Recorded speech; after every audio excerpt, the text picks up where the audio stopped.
bienvenue sur les tutos EPDM France. Nous allons voir dans ce tuto la jonction avec un joint en T. C'est-à-dire que nous avons déjà joint deux membranes et sur laquelle nous allons rapporter une troisième membrane. De la même façon que pour joindre deux membranes, on vérifie qu'il y a un recouvrement de 10 minimum sur nos membranes. Ici, pile 10, je peux réaliser mon joint en T. Pour ce faire, de la même façon que sur une jonction de membrane classique, il nous faut un crayon de marquage. De la même façon, à 1 cm du bord, on fait des petits repères afin de venir positionner notre bande de tape. Une fois cette opération réalisée, on peut retourner notre membrane, prendre notre primaire et venir mettre sur une dizaine de centimètres de chaque côté.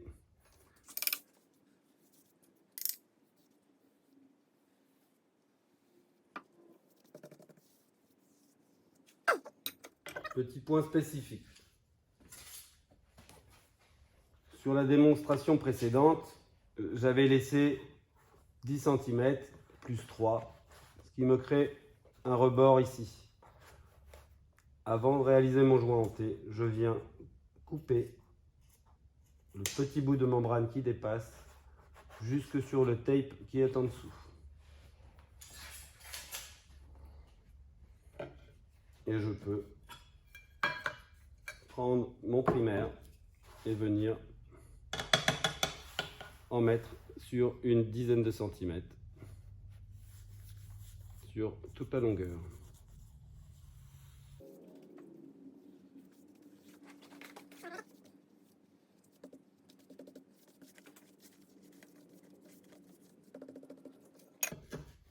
Une fois cette opération réalisée, on attend que les solvants s'évaporent pour poser la bande de tape. Notre solvant s'étant évaporé, nous allons pouvoir procéder à la pose de la bande de tape. Pour ce faire, c'est la même façon que pour une jonction entre deux membranes. On vient poser le noir sur nos pointillés et dérouler tout du long.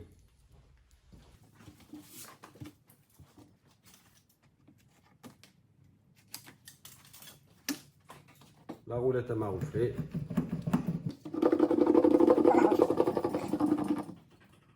Pour les exemples, nos bâches n'étant pas collées au sol, on vérifie qu'elles n'ont pas bougé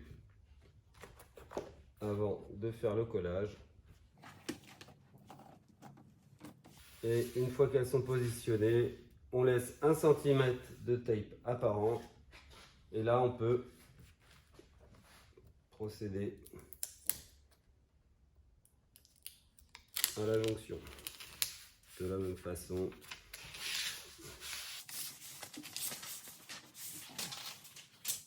roulette à maroufler et on maroufle de l'intérieur à l'extérieur. Notre jonction n'est pas tout à fait terminée.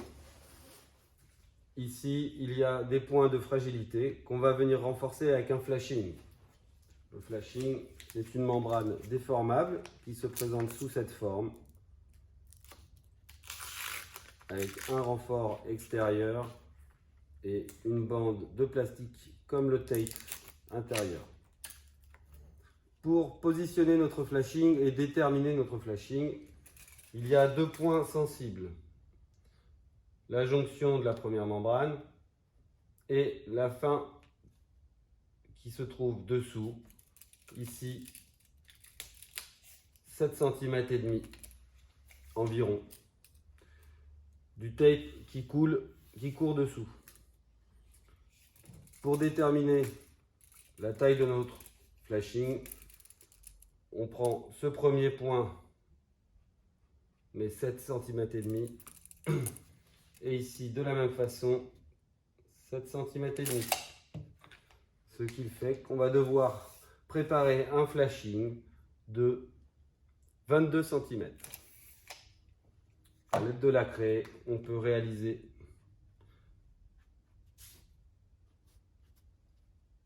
un marquage pour savoir où le positionner. Pour poser un flashing, de la même façon, on utilise le primaire HP 250 qu'il va falloir mettre sur la membrane tout autour de notre flashing. Je l'ai matérialisé à l'aide de la craie afin d'avoir sa surface à peu près et de mettre du flashing à déborder de chaque côté.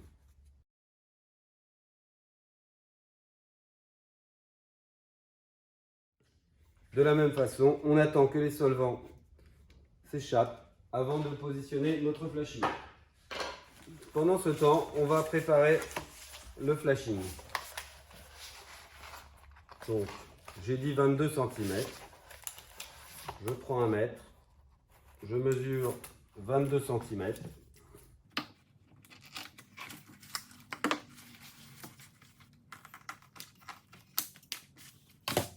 Quand on a préparé un flashing, une fois qu'il est coupé à la bonne longueur, toujours venir arrondir les coins.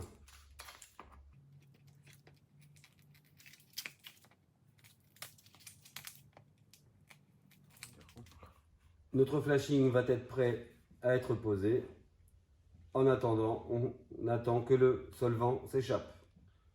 Notre solvant s'est bien évaporé. J'ai préalablement préparé mon flashing que je vais venir positionner à mi-chemin ici pour recouvrir totalement ces deux points de fragilité.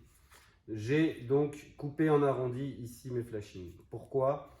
Parce que les angles droits risquent de s'ouvrir beaucoup plus facilement que des angles arrondis.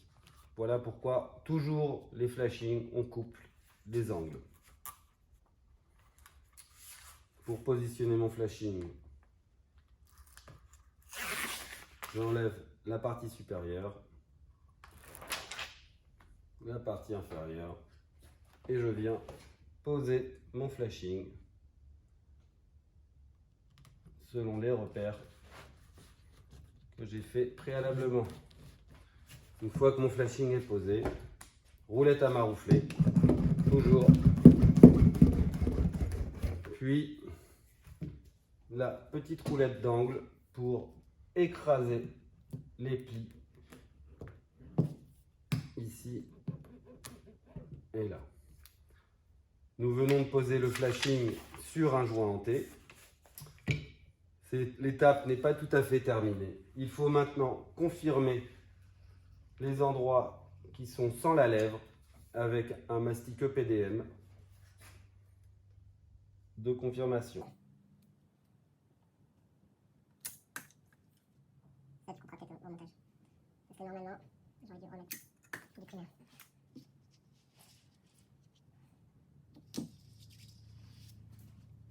Voilà, nous venons de réaliser une jonction de 3 membranes avec un flashing de confirmation.